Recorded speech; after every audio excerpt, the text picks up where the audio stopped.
Cory Johnston with a 21-pound victory. We just wrapped up the Florida Swing and halfway through the elite season. That and more on episode 174 of the Inside Bassmaster Podcast. I'm your host, as usual, Ronnie Moore. My co-host, like always, Kyle, Jessie, and Kyle. We are through 4 Elite Series events. If you count the Classic and the Elites, that's 10 events. We're halfway through. We've done 4 Elites and the Classic, 5 events down for the top level of the sport. And boy, was Florida somewhat of a refreshing experience and a good mixture of young and old, tech and no tech, some shad spawn. There was a lot of things going on in the last 2 weeks, and it was fun to kind of see how they all played out. Yeah, I mean, anytime you go to Florida, obviously for us, normally it's in February, it's pre-spawn, spawn time of the year, a lot of spawn mixed in, and you kind of know what to expect. But obviously, we talked about it before Harris Chain, talked about it before the St. Johns River. We didn't really know exactly what to expect. I mean, we had an idea of what could be happening, but for years and years, guys have always talked about how good the fishing is in Florida, post spawn, like later in the year. And I think we got to see a little bit of that. I think it was a different adjustment for the anglers, for the fans watching, for everybody really, which was really cool to see. And like you said, a lot of different things at play: shad spawn, shell beds, still spawners. Obviously, we saw plenty of that there at the St. Johns River. Really interesting tournament, and I'm glad that the Florida Swing turned out the way it did. I'll just say this.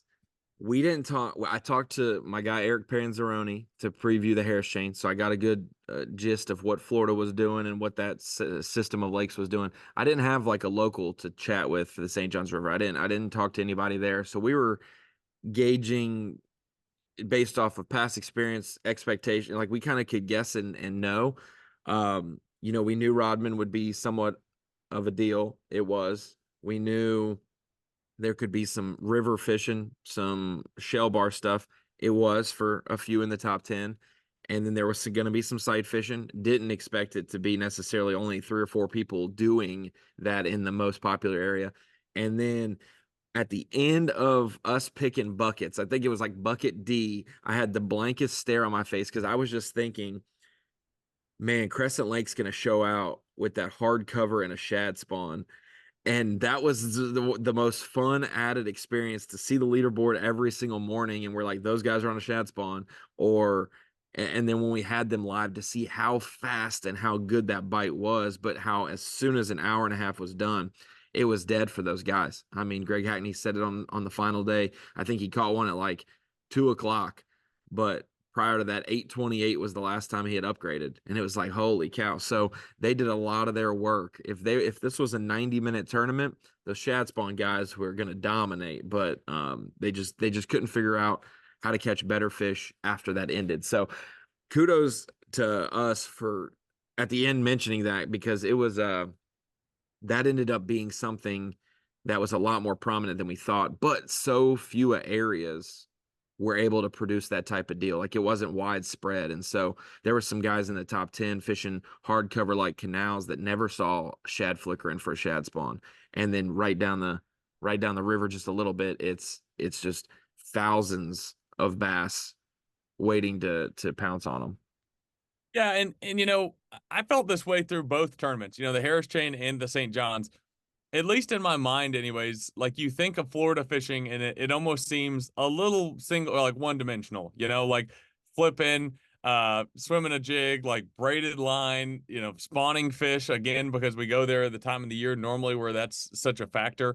And the more the tournaments played out, it made you realize both bodies of water, considering there was multiple areas, different lakes, different places you could fish, really whatever your strength was, you could do there. I mean, at both places. But if you look at the St. John specifically, I mean, you can go to Rodman, and we saw guys like Jacob Fouts, Cody Huff, some of those guys that are really good with forward-facing sonar, like fishing standing timber.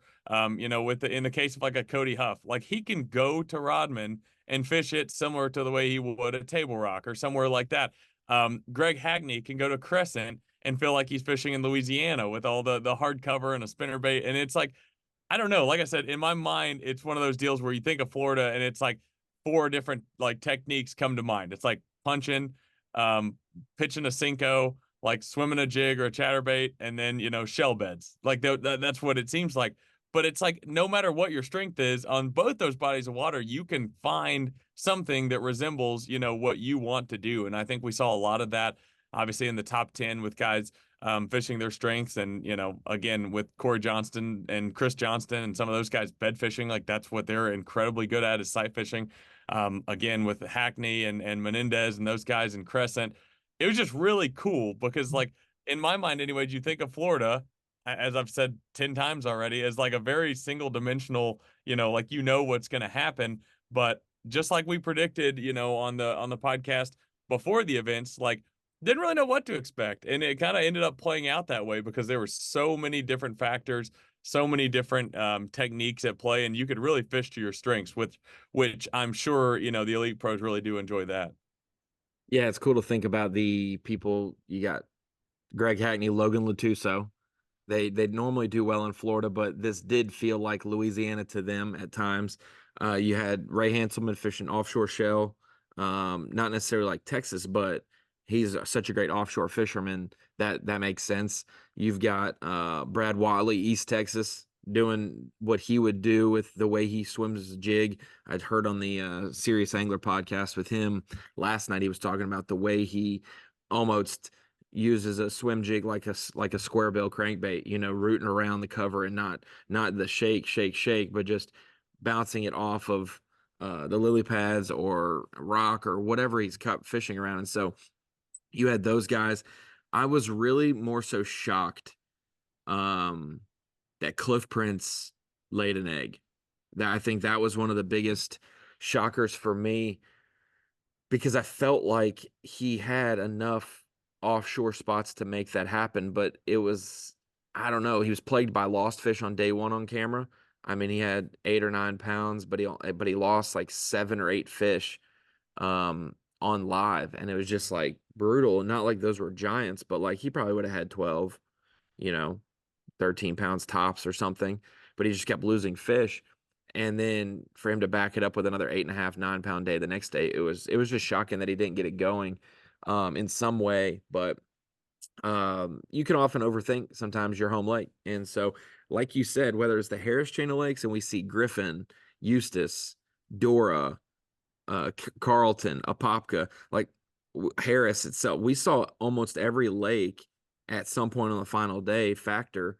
And here at the St. Johns River, you saw the river, you saw Lake George in terms of the bottom end of Lake George. You had the springs, you had Dexter factoring a little bit for Watley. You had De Leon Springs, the long run that Gary Klaus made. John Cox made that. You had Rodman. We mentioned Crescent, I believe. And so there's so many areas that played out in those events. And so walk me through who you covered that last week. I think I know, but for the fans at home, where you got to be on the St. Johns River and who you saw and what your takeaways were from that, because I'm pretty sure you saw two different ends of the spectrum.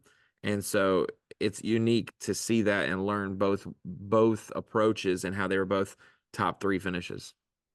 Yeah, so the first day and the final day, I got to cover Rodman. You and I had talked about on the podcast that we really felt like Rodman was going to play to a great extent just based on the offshore, I wouldn't even say structure, but just the offshore ability to fish there. All the standing timber.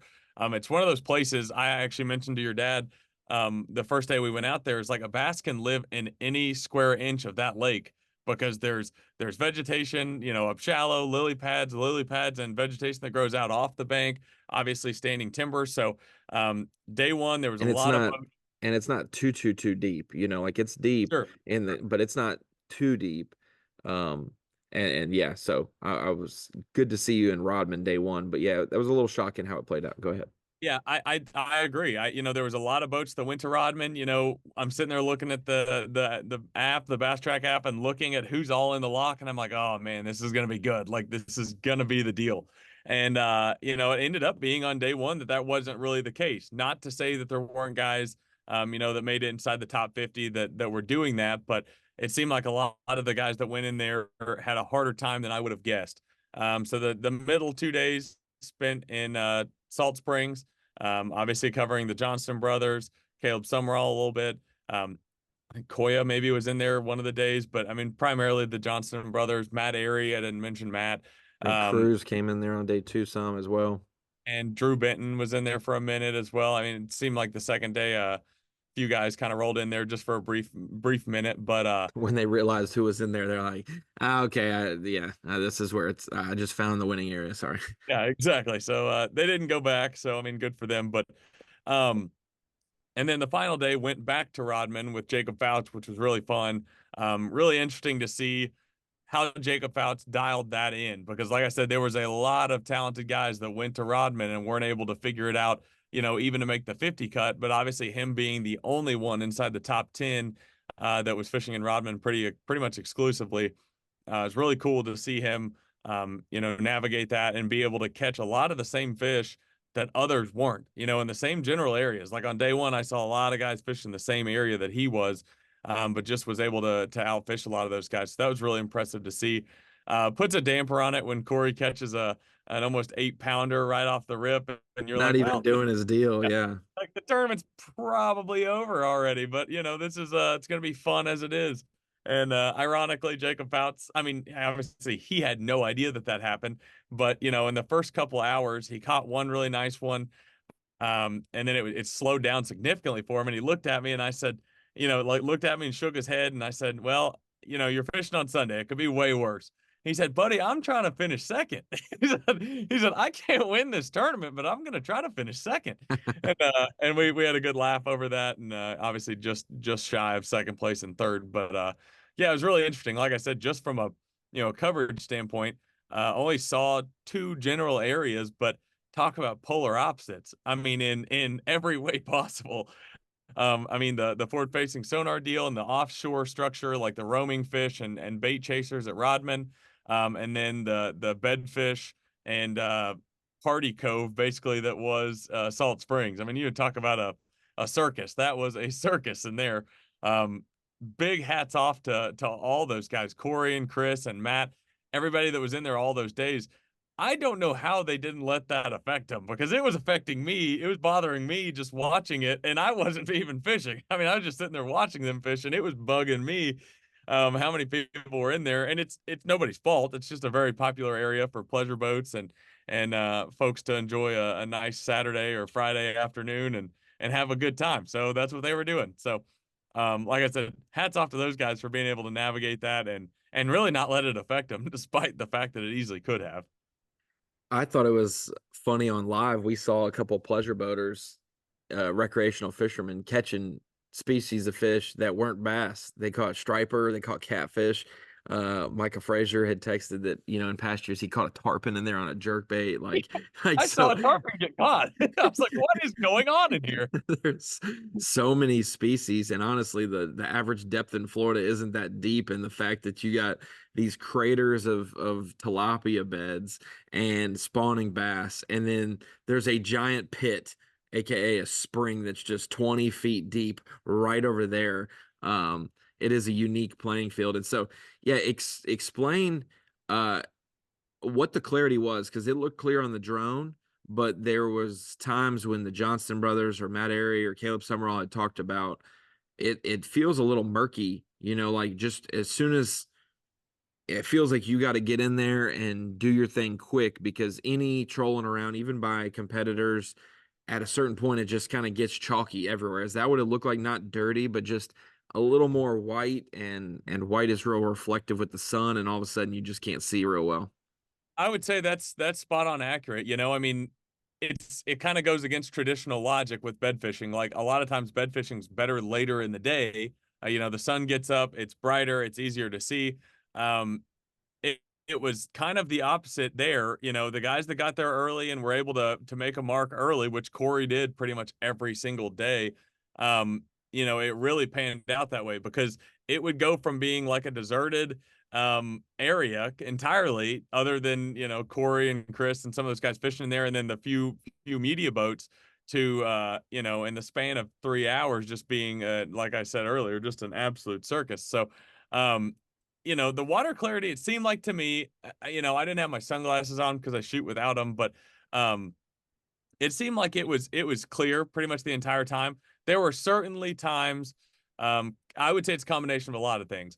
Boat traffic, just in general, people idling through, people trolling by, whatever it may be. Um, and then the wind, obviously, you get a little chop on the water. That made it difficult to see as well. Um, and I'm sure the water clarity throughout the day did change just with the amount of traffic that was going through there. But I never noticed that super specifically, but like I said, there were certainly times where you could look down in the water and it be as crystal clear as could be, like the power poles barely touch, and you could see every single thing that was on the bottom. And then there was times where you couldn't see a foot down. And like I said, I'm sure it was a combination of all the things mentioned, but yeah, it varied a good bit. And it was, if it just stayed like it did first thing in the morning, as far as like lack of traffic and people in there, there's no telling. He could have broke Because 100 pounds. but the thing was weird, it was very strange. And part of this is just because I texted you one day and said this is just like the weirdest deal ever. I don't remember how I worded it, but I was like, Might it's have had some other strange. words in there as well. This is very strange. Yeah. Hence the reason I'm acting like I don't remember. But it was just so weird because like, you know, it almost seemed like fish were using the pre-existing beds from other fish. Like you would go over one, and I say we stayed in one spot. I never noticed this in my own eyes, but like a guy would catch one out of a general area. Like I'm, Yeah, assuming he's fishing. yeah, you could drop a pin on it pretty accurate. You could see where he's at, and yeah.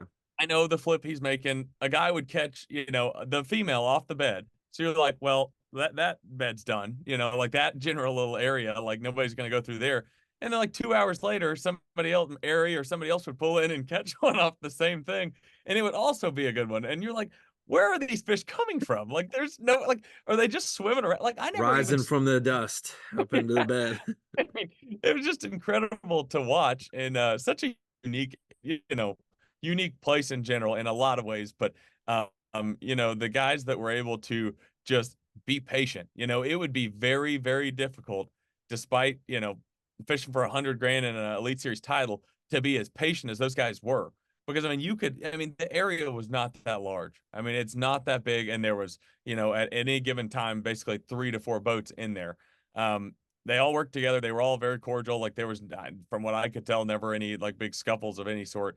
Um, but the fact that you could just continue moving and eventually you would just run back into one. And I say run back into one because it might be a bed that, one was on or wasn't on previously, and then you could go back and there was one on it. So it's just crazy. The population of fish in there, I don't know what the conversation was like on live, but watching it in person, it felt like eventually those fish were going to run out. Like eventually there was just going to be no more bass in there to be caught.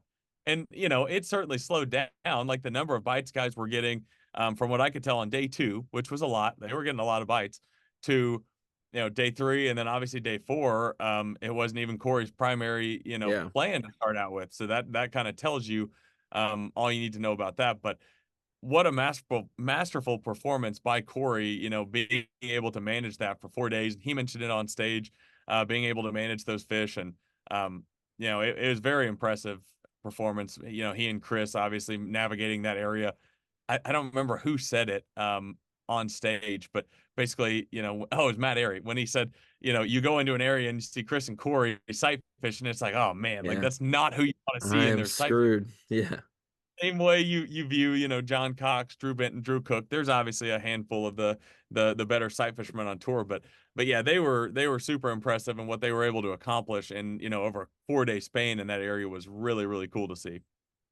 Yeah, and we got to see in my opinion, I don't want to sound like I'm making excuses. In my opinion, when you watch a guy sight fish traditionally for a bass, it is the same thing as seeing a guy use perspective mode for that same bass. Like you're watching someone's back. It's not necessarily the most exhilarating thing, but you're trying to get a fish to bite.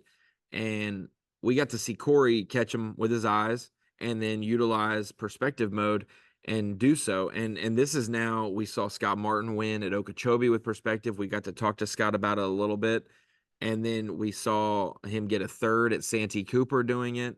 We have seen perspective mode come up with these shallow water tournaments, and we really got to see Cory utilize it. Now, you weren't in the boat with Cory to see what he was seeing on perspective, but the shots that we have on live of seeing the craters, it looked like you were on the moon with how these craters looked, and to see a bass actively swim on perspective mode in a bed was interesting to see. And at times when that clarity got bad, like you said, that was the only way that he'd be able to know where that fish was at any given point, was if they swam into the bed and he could see them. Yeah, no doubt. I mean, it's just a tool. I mean, how many times have we said this on this podcast? Obviously, um, I don't want to give off the perspective that we're super pro or against. I mean, I think we're very neutral on the topic. I'm just talking about it. Um, If I'm I mean, against it anything is in this frame. situation, Then, like you said, I'm against just outright banning things. The same way like I'd be against the A rig if we were back in that time. Like I'm neutral, but I'm just against banning things right off the rip. And so that's, yes, more neutral than others may perceive. sure, and I mean, that's just the reality of it. I mean, that's a I mean, you think about it, okay? And I will probably get grilled for saying this, but let's say, somebody like Brandon Palaniuk, who we've seen over the years do incredibly well with 360. I mean, he's like obviously one of the absolute best at finding brush piles, finding structure. It has been incredible to see what he can do with 360.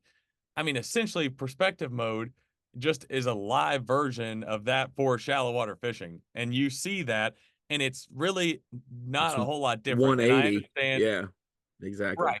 I mean, it's the same general concept, and it's such a tool, not always just to see a bass. I mean, obviously in this scenario, he's looking at bass on 360, excuse me, on perspective mode, and he's seeing the bass in the bed.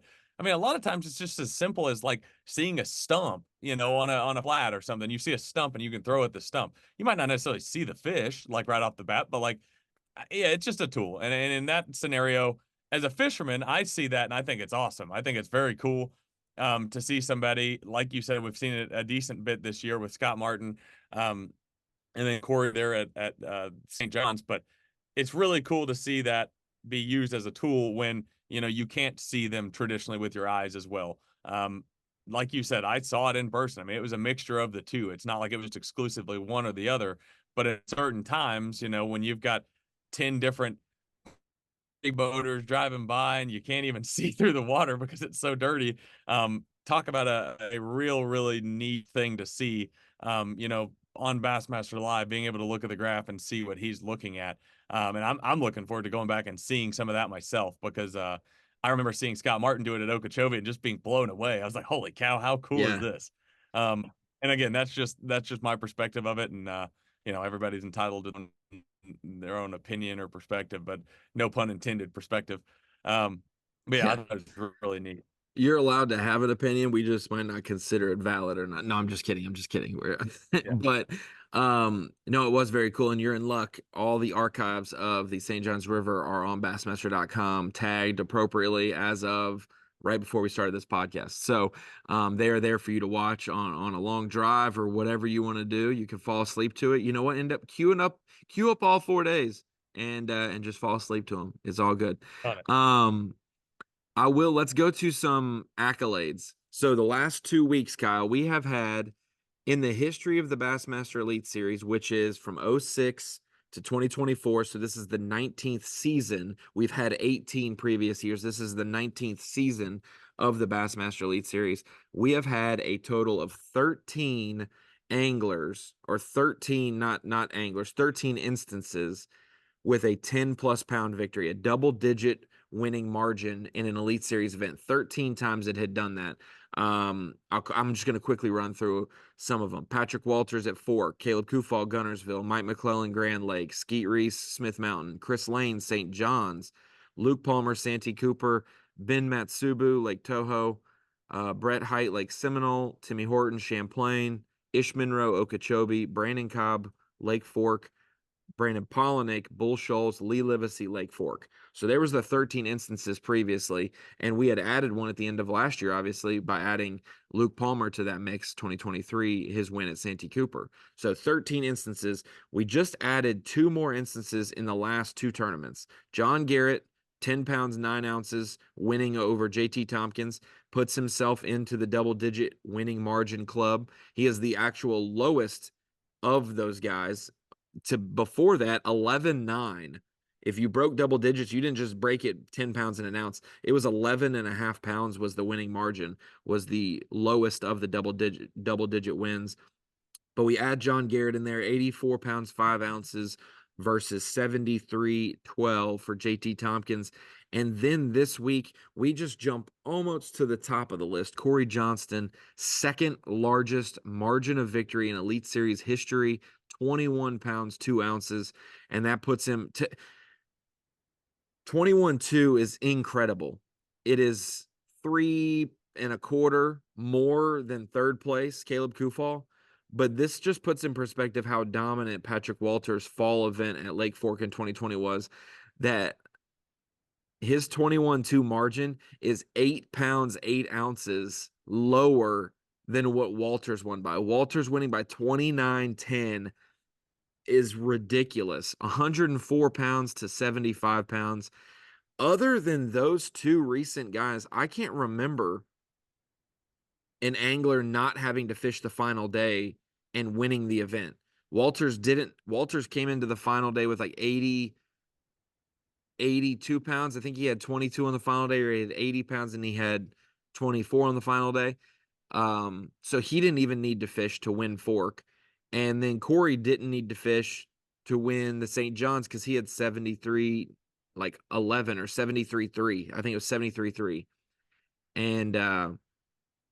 And he was able to win because Brad Watley had 72 pounds 4 ounces. So 93 pounds 6 ounces for Cory Johnston, 72.4 for second Brad Watley, and that is the second largest margin of victory in Elite Series history. That is incredible. 21 pounds. Yeah, hard to even like put into words. I mean, it's hard to consider because you watch it live and you think, yeah, he's really whooping him. Like it's going down big time. But then like when you really dive into the weeds of it, it's like pretty crazy. Like the final day, one of the funniest things that happened at the final day weigh-in was, it was a drive-through weigh-in per se, but it wasn't like in front of the Yeah. stage. The jog up. Yeah. Yeah, exactly. To where it was, off to the side of the stage where you could kind of see like the shot through like, the front of the stage where they were coming in. And logistically that makes it a little tricky because I had to get on the main road, it's a lot going on. So Cory, by the time he made it to the stage, it's kind of a rush, like get him up on the stage.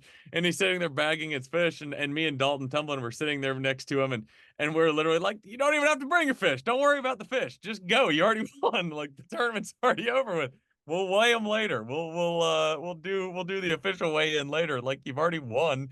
Um, it's a very unique circumstance during the weigh-in. You're watching, you're just like, boy, this is so weird. Like it's so weird that 9 guys before him have weighed in and every single one has taken over his 3-day total. I told Um, uh I told Coleman, who cuts the Yeti hot seat feature, I said, you're gonna have an interesting time at the St. John's because the only person who sat in the Yeti hot seat was Cory when they did the interview of him winning because no one passed him yeah, through the weigh-in. very, I wouldn't even say strange, just really impressive. I mean, it's more impressive than anything. But while you're watching the weigh-in, it didn't register to me until like basically about when he was about to go on stage. I looked at the weights, I was like, he doesn't even need to weigh his fish. Like he doesn't need to weigh his fish at all. Like, like I When said, he's like, Brad Watley passes everyone else and is in second place, and he asks Mercer, "What do you want me to do?" And he said, "You could just go off stage. That's fine. Like, like you didn't have to take the no need to stand here. Like, yeah, like you didn't win. But I get the formality of we've never, no one in the top 10 has ever experienced like the, hey, what if no one takes the lead type thing? Like, so that was quite interesting overall. no doubt. Yeah, no, it's really impressive. It's that's like that alone tells you how dominant the win was. Like when you didn't have to weigh a fish on the final day. That's really all that needs to be said. Like I called my dad after the final weigh-in when we were driving home and told him that, and he was just like, "Wow." He's like, "That's really a hard thing to imagine." I said, "Yeah, that's when you know it was dominated, like in Doesn't happen frequently at all. Yeah, no, exactly. definitely not." Um, so the biggest bag on the final day was 21.8, which was barely bigger than the winning margin of the week. So to think, um, I mean, Drew Benton moved from ninth to fourth with that 21.8 bag and ended with 70 pounds, 11 ounces.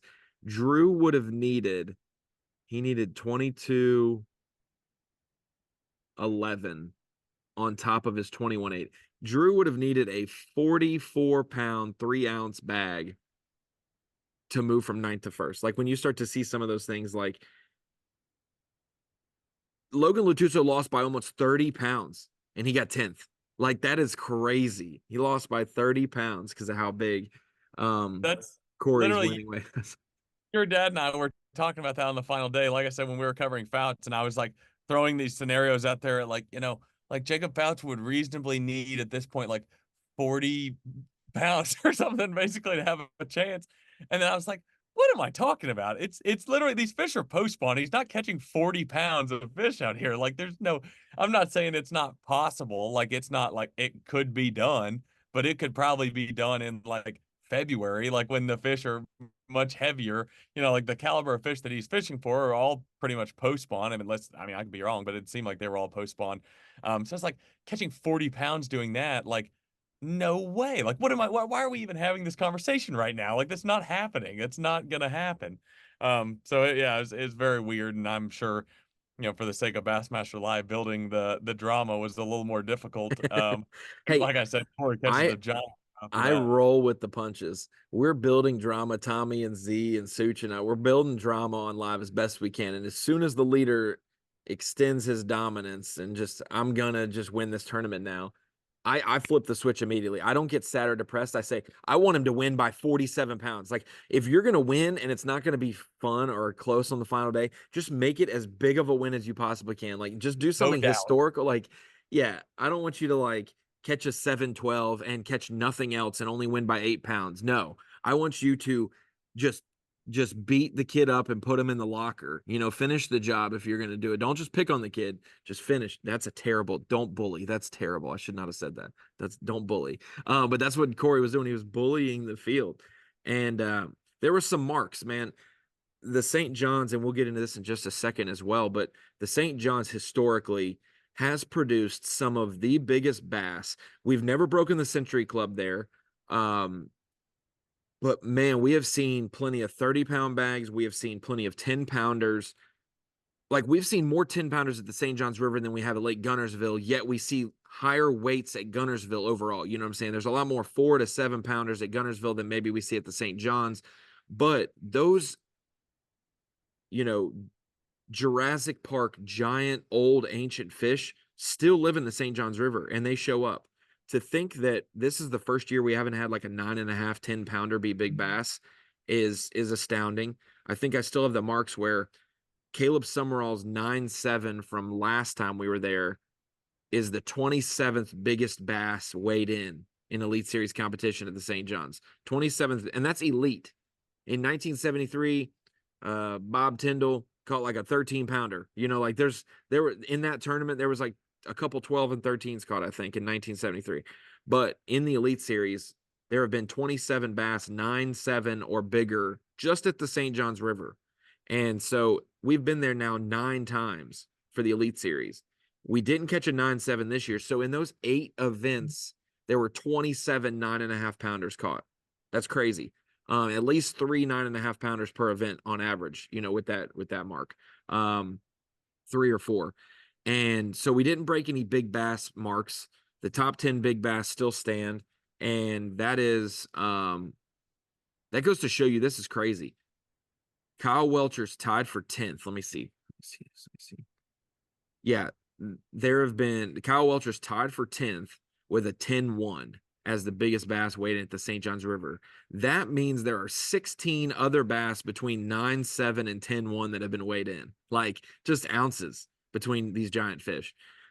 Big bags, though, I can now say for the top 15 big bags. We did have one jump up there and break that mark. It actually bumped Cory Johnston out. Cory Johnston had 27-13 from a couple years ago. It knocked him down to 16th, so he's off my chart. I'm only keeping top 15. Sorry, I can't keep everybody. But because Brad Watley caught a 31-4 bag on day 3, he jumps in there. And I've always said, Kyle, looking at our top 10 biggest bass of all time at the St. John's River in the Elite Series, all 10, or actually the 11, since Welcher and Clark Ream have tied it 10-1, there's 11 bass I'm looking at. All 11 of the bass in the top 11 are day 1 and day 2 at the St. John's River. They get caught on the weekdays. The biggest bass of the tournament get caught on the weekdays. And I still believe that. And the biggest bag of the week more likely is going to be on the weekend, day 3 or day 4, which is crazy to me. Normally, you'd think the biggest bass of the week is going to be in the biggest bag of the week, and kind of help propel that. That was the case this week. Brad Watley had an 8-7 or whatever, and that was the biggest bass of the week and the biggest bag. But looking at the top 15 biggest bags, 10 of the 15 biggest bags in St. John's history have been on day 3 or day 4. There have only been 5 day 1 and day 2 bags. And if we took out and only showed the top 10, 9 of the top 10 would be on the weekend. So those day 1, day 2 big bags are like 12, 13, 14, 15. They're like at the bottom. And Chris Lane's big bag from 2014, the 37-9 from Astor, that happened on day 2. So that's the only one in the top 10. So kudos, that's a lot of stats there. But I'm looking at you go to a place plenty and it has a chance for history when you make spreadsheets for it. I've got the St. Lawrence River spreadsheet and I've got a St. John spreadsheet. And now that I'm thinking about it, I need to make a Lake Fork spreadsheet. So I'm going to make a Lake Fork spreadsheet to categorize all of the history that happens when we go to those places. So crazy. 31-4 for Brad Watley. And what a week. That's a good segue. What a week and a half it was for Brad. From by the time the tournament started on Friday at the Harris Chain to the time it wrapped up on Sunday for the St. John's, that is a heck of a 9-day span, 8 days of elites and or a 10-day span, 8 days of elite competition and 2 practice days.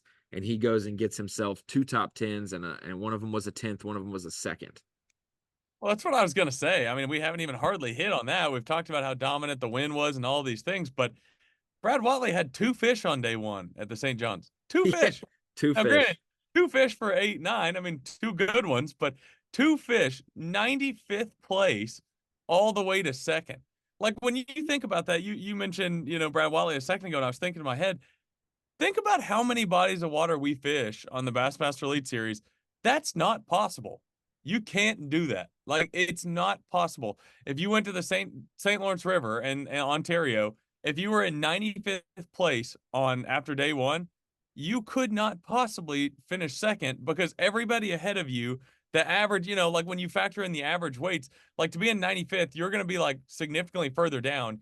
You can't really catch, really. I mean, I hate to say this because the St. Lawrence River just proves us wrong all the time, but you're not going to catch like a 35-pound bag of smallmouth to jump all the way back up into contention.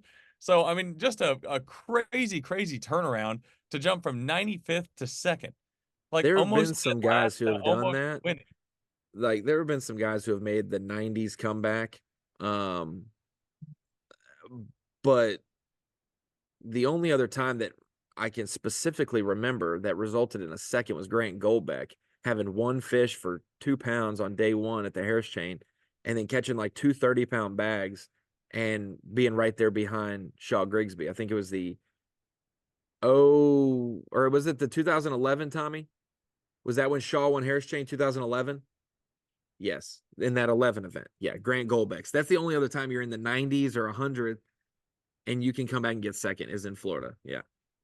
Yeah, I mean, just crazy. I mean, it really is because there's a lot of shuffling, obviously in Florida too, where the guys ahead of you can falter and things of that You nature. get But a I mean, Florida limit. Yeah, you have a big one and small ones. The next day it's just small ones. Someone can jump you easy. Yeah.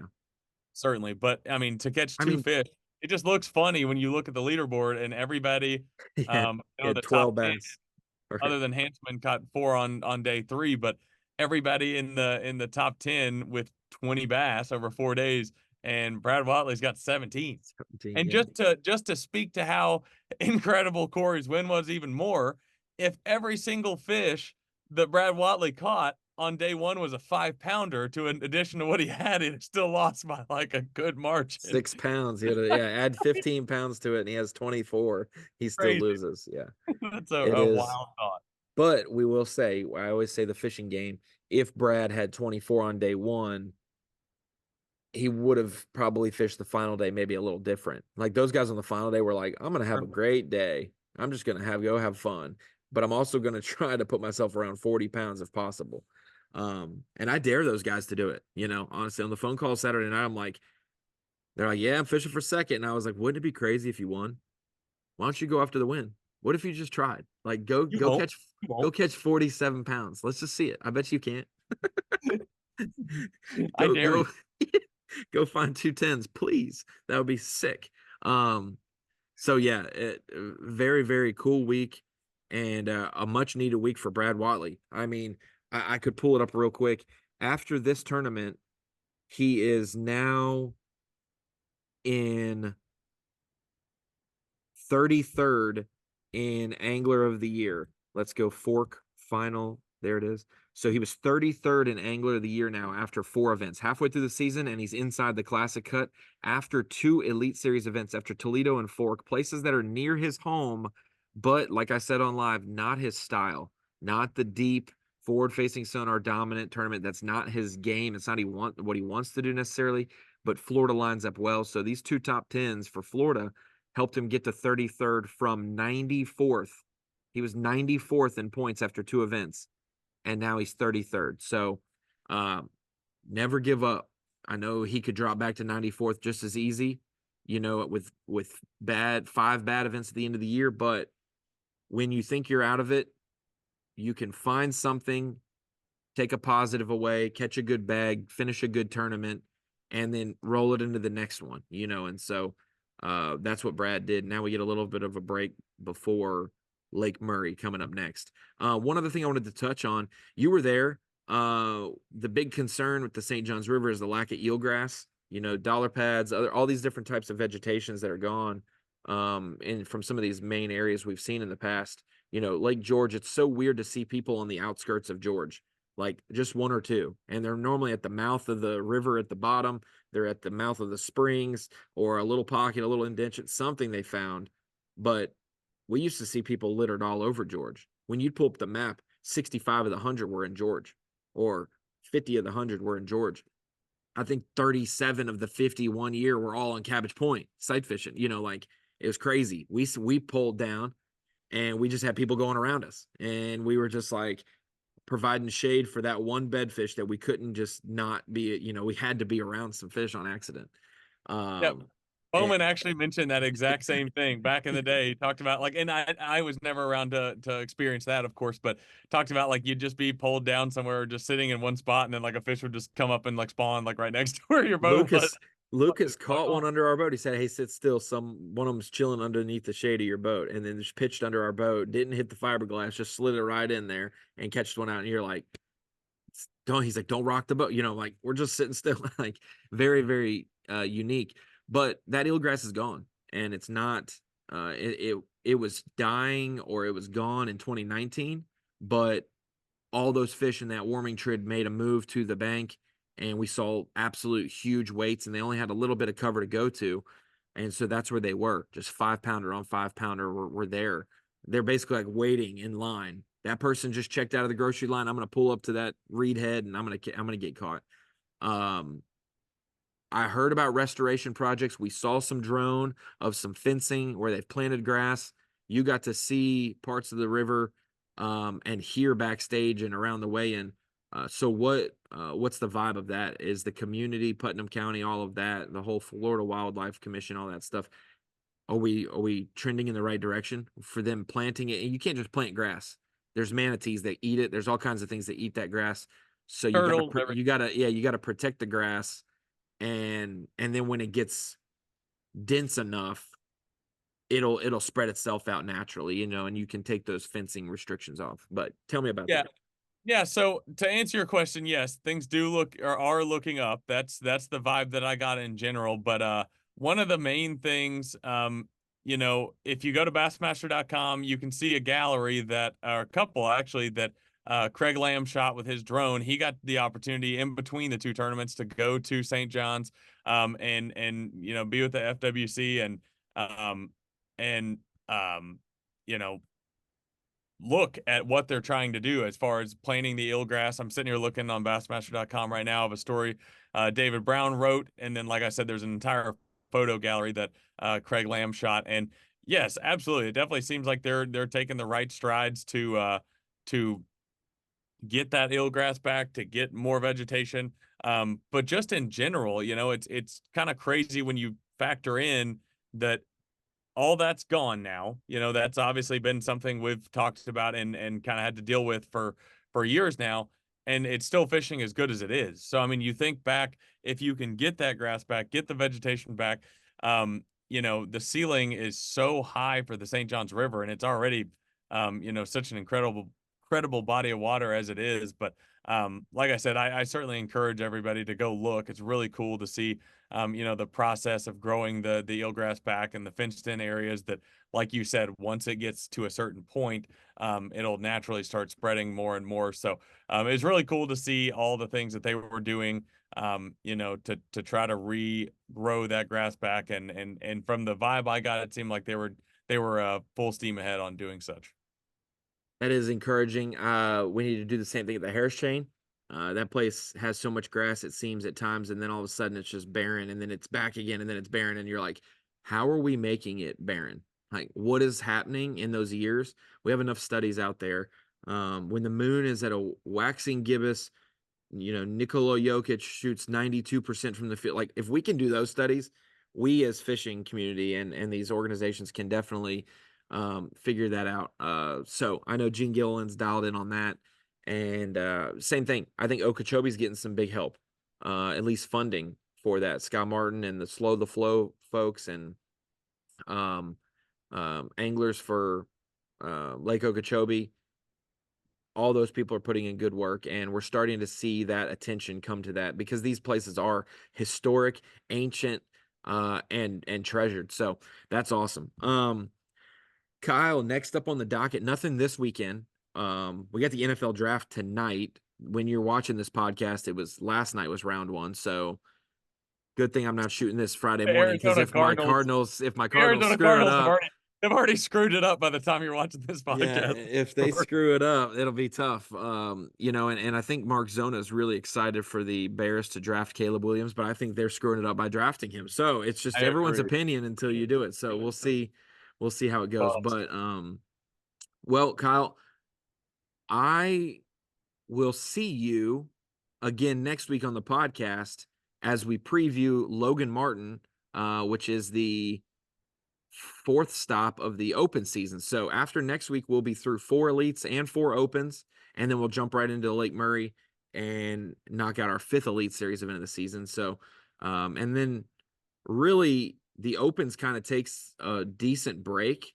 We took a decent break from early March to May for this next open, and then we'll take another break until late June, I'd say. And then boom, we're gonna have 3 in the next 2 months, to end the season off, type of thing. So the opens are raring up, and we'll go through all of that as well. But let's before we go, let's look at our Angler of the Year list. And I do actually have a spreadsheet. I'm Mr. Spreadsheet over here, but I have the spreadsheet of Angler of the Year. We've got Trey McKinney, Jordan Lee, Chris Johnston, Tyler Williams, and Cory Johnston. So we got 2 Johnston brothers, and we got 2 rookies in the top 5. And then Jordan Lee, little old Jordan Lee, 2-time classic champ, grown man now. He's not a little kid anymore. And he is in the top 5 as well. Rookie of the Year features Trey and Tyler, obviously. And then Kyle Patrick's now 3rd. He's making his first mark in the top 3 of Rookie of the Year. And so where do you see our Angler of the Year list? Let me pull it up on the website to go down farther than just the top 5 for AOY. Where do you see someone making a move at Murray, and then we head to Wheeler and Smith, It's one of those things that you'd expect the Johnston brothers to stay strong, but then if they were to struggle, we know they're going to bring it back into view at Champlain St. Lawrence. You got 6th place Stetson Blaylock, Jacob Fouts in 7th, Justin Hamner in 8th, Cody Huff 9th, Kyle Norsetter in 10th. That's your top 10. Couple rookies, couple Canadians. Right below that, Chris Zaldain with a bounce back season. Brandon Lester with a bounce back season. Matt Airy, ever so consistent. Hunter Shryock and Ben Milliken. Those are some other guys I didn't mention. I mentioned Kyle Patrick, Jonathan Kelly, Cooper Gallant, Wesley Gore. Those were guys just outside the top 10. So Greg Hackney 21st, John Garrett 22nd. So a lot of rookies going to Murray, Wheeler, and then Smith over the next 3 events. How do you see it playing out a little bit? Yeah, so I've got my eye on 2 things, right? So you mentioned it, the Johnston brothers. Obviously, when we go north, like it's a no-brainer at this point. Like they're going to be a factor when you go to Champlain and St. Lawrence River. So can they survive the next 3 events to be in the same general position, somewhere inside the top 10 heading into that last tournament with a a margin that's doable? That's one of the things I'm going to keep an eye on for sure. But then the opposite of that is when you look at Jordan Lee in second, I mean, Murray excluded, which Murray will fit his strong suits in a lot of ways. You're talking about Smith and Wheeler, 2 places he's fished a lot. I mean, Yes. Smith being like more or less his home lake, but Yep. in addition to Gunnersville. Um, and it's like it's hard to look past Jordan Lee. I mean, if he can survive, and I say survive, it's not like he's not a good smallmouth fisherman, but if he can survive the smallmouth stretch, things look really good for him. But like I said, if the Johnston brothers can survive the next 3 tournaments, which I don't suspect will be a problem, I could easily see Chris or Cory, coming out with the Angler of the Year title. But I suggested that Chris or Cory was going to win last year, and now that I'm suggesting it possibly again, that doesn't bode well for either of them. But it's certainly hard to imagine that. But I mean, when you look at it, I mean, Trey McKinney has given us no reason to believe he's not going to continue catching them. So, a lot of things to keep an eye on. Obviously, Stetson Blaylock being down there in 6th, that's something that you have to keep an eye on because he's the same way when we go up north. He is such a good smallmouth fisherman, a guy that I've talked to about that very thing. When you view, the top 10 guys maybe on the Elite Series that look at and think of smallmouth being one of their specialties, Stetson Blaylock has that track record, but people don't really talk about him as being a smallmouth specialist per se.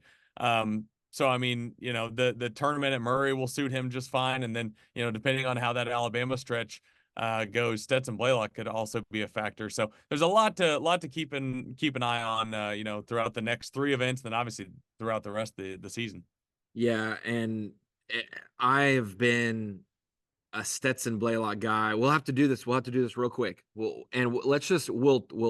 tease it and we'll table it, and it'll be a part of our next event or our next podcast topic. But he's just so dang consistent at times. I mean, when he did finally miss a top 50 cut, it was like 53rd. Like he finally his streak of 11 or 12 in a row was broken, and it was 53rd.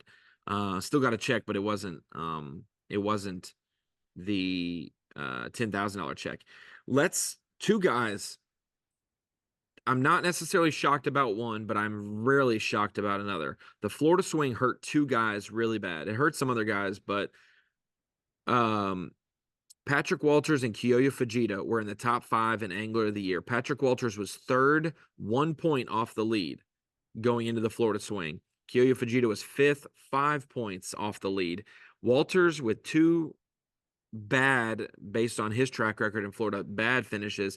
He fell to 24th in Angler of the Year, and Kiyoya Fujita fell to 34th. We talk about Brad Watley's move from 94th into 33rd. Kiyoya has fallen from 5th to 34th and is now behind Watley.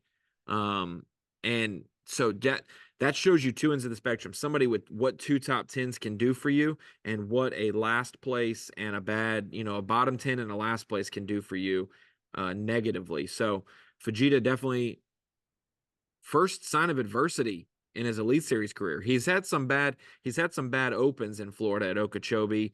And I believe he had a bad open another place. But for the most part, he's been pretty consistent, good finishes in the elites and the opens. This was his first 2 elite series adversity deals. It's weird to see him also in that Salt Springs area. Like he was in the area 1 and got last. Like crazy. So big for him. Bob Downey had a big week. Where did Bob finish? Do you remember where Bob finished off the top of your head? Let's see. Bob had a great week after missing. He missed that. So Bob Downey left after day 1 of the Bassmaster Classic to go home and be with his wife and future child. Just some complications, some fears, some worries. So he went home to be with his family, missed the rest of the Classic, and then was getting ready for the Harris Chain. And then the baby came then. So a couple weeks after their scare, they had a successful birth of their baby boy, Jet. And so Bob Downey didn't fish the Harris Chain, got 0 for that event. And then he jetted, for lack of a better term, down to Florida from Minnesota to make it to the St. John's. And we got to see him on Bass Live on day 3. He didn't have the best day, but that means he's doing something right. So where did he end up finishing after day 3? 15th. 15th. So a 15th place finish. And that's crazy. Not saying the guys below him need to get it together, but Bob Downey is 89th in points. And we've got some big names below him. And he straight up, he's missed one of the 4 events this year. He got 0 for not weighing a fish and showing up, and is still beating 15 people, I think. And some of those names, it's hard to say them. 90th, Seth Fighter in points. Rick Clun, 92nd. Gerald Swindle, 96th. Clifford Perch, 97th. John Cruz, 99th. Matt Robertson, 100th. Joey Cifuentes, 101. Holy cow. Some boys got to make up some ground, no doubt about it, the end of the year. So, well, Kyle, we're going to save the news of next week because I'm not getting my hopes up, but I'll tell the folks where we're going to be able to see Kyle next week. For episode 174 of the podcast, we'll just wrap this one up. St. John's River's in the books. Florida Swing's done. John Garrett, your champ at the Harris Chain.